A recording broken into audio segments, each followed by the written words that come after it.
محمد Saddam صاحب نے India سے پوچھا ہے پڑوسی اور رشتہ دار کی لمٹ کتنی ہے، یعنی جن پڑوسی اور رشتہ داروں کے حقوق ادا کرنے کا حکم ہے ان میں کس حد تک لوگ شامل ہوں گے۔ صدام بھائی جو پڑوسی ہیں نا ان میں سب سے دیکھیں، جب بھی کسی کے ساتھ کوئی اچھا سلوک کرنے کا ہمیں حکم دیا جاتا ہے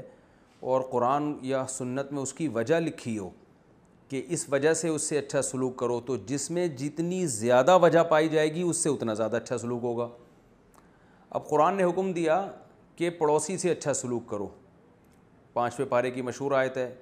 وَاعْبُدُوا اللَّهَ وَلَا تُشْرِكُوا بِهِ شَيْئًا وَبِالْوَالِدَيْنِ إِحْسَانًا وَبِذِي الْقُرْبَى وَالْيَتَامَى وَالْمَسَاكِينِ وَالْجَارِ ذِي الْقُرْبَى وَالْجَارِ الْجُنُوبِ وَالصَّاحِبِ بِالْجَنبِ وَابْنِ السَّبِيلِ۔ تو جار کا ذکر ہے، پڑوس، تو جو جتنا زیادہ پڑوسی ہوگا اس کا حق اتنا ہی زیادہ ہے۔ تو جس کی دیوار آپ کی دیوار کے ساتھ ملتی ہے ان کا حق بہت زیادہ ہے، جو آپ کے پڑوسی ہیں ان کا حق تھوڑا سا کم ہے، اور جو پڑوسی کے پڑوسی ہیں ان کا تھوڑا سا اور کم ہے۔ ایک روایت میں آتا ہے 40 گھر تک پڑوس رہتا ہے، یعنی ادھر بھی 40 ادھر بھی 40، سامنے بھی پیچھے بھی، روایت میں آتا ہے۔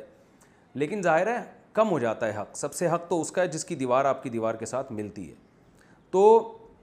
اور پڑوسی کا جو حق ہے اس میں صرف وہی نہیں ہے دیوار ملنے والی، جو صبح شام آپ کے ساتھ اٹھنے بیٹھنے والے لوگ ہیں، آپ جاب کرتے ہیں، آپ کے ساتھ جو کلیگ ہیں جو آپ کے ساتھ صبح شام رہتے ہیں وہ بھی آپ کے پڑوس میں ہی آتے ہیں، ان کے ساتھ بھی اچھا سلوک کرنے کا قرآن نے حکم دیا۔ اور کہیں سفر میں جا رہے ہیں تو جو آپ کے ساتھ سیٹ میں ساتھ بیٹھا ہوا ہے، ٹرین میں ہو یا بس میں یا جہاز میں یا اونٹ پہ بیٹھے ہوئے جا رہے ہیں، تو ساتھ والا اونٹ پہ بھی کوئی سفر کر رہا ہے، تو کوئی بھی آپ کے ساتھ ٹریولنگ کے دوران آپ کا کے ساتھ ہوگا تو وہ بھی پڑوس میں آتا ہے۔ تو مطلب یہ کہ جتنا گہرا آپ کے ساتھ اس کا اس لحاظ سے رشتہ ہوگا کہ آپ کے ساتھ اٹھتا بیٹھتا ہے تو اس کا حق اتنا ہی زیادہ ہے۔ پھر اس میں یہ بھی ہے کہ اگر آپ کسی دوسرے ملک جانتے ہیں، آپ کو اپنے گاؤں کا کوئی بندہ مل جاتا ہے تو گاؤں کے لحاظ سے وہ آپ کا پڑوسی ہے، تو اس سے تھوڑا سا اچھے طریقے سے بات کر لیں آپ۔ تو جتنا زیادہ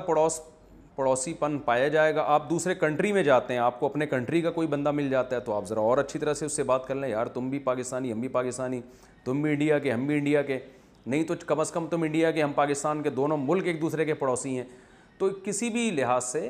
تو بس جتنا زیادہ پڑوسی کا عنصر پایا جائے گا اتنا ہی حق زیادہ ہوگا۔ یہی جواب رشتہ داروں کے بارے میں ہے۔ رشتہ داروں کا حق کتنا ہے بھائی؟ جو جتنا قریبی رشتہ ہے۔ تو قرآن نے جو قریبی رشتے بیان کیے ہیں، جو ہمیشہ قرآن ترتیب بیان کرتا ہے، سب سے پہلے والدین، پھر اولاد، پھر بھائی اور بہنیں، اس کے بعد باپ کے رشتہ دار، ابا کے بھائی جس کو چچا کہتے ہیں یا تایا کہتے ہیں، پھر ابا کی بہنیں جس کو پھوپھیاں کہتے ہیں جن کو، پھر امی کے بھائی، پھر امی کی بہنیں۔ تو یہ اسی ترتیب سے قرآن رشتوں کو بیان کرتا ہے۔ پھر اس کے بعد کزنوں کا رشتہ آتا ہے، تو کزنوں میں سب سے پہلے چچا زاد بھائی بہنیں، پھر پھوپھی زاد بھائی بہنیں، پھر ماموں زاد بھائی بہنیں، پھر خالہ زاد بھائی بہنیں، یہ چاروں برابر ہیں۔ تو ان کے بعد پھر آگے ان کی اولادیں، تو جتنا قریبی ہوگا تو سب سے قریبی اپنے والدین، اپنی اولاد، اور والدین میں دادا دادی نانا نانی بھی آ گئے، اس کے بعد سگے بھائی بہنیں، پھر اس کے بعد چچا ماموں پھوپھی خالہ وغیرہ، پھر اس کے بعد ان کی اولادیں۔ تو یہ ترتیب ہے رشتہ داروں کی۔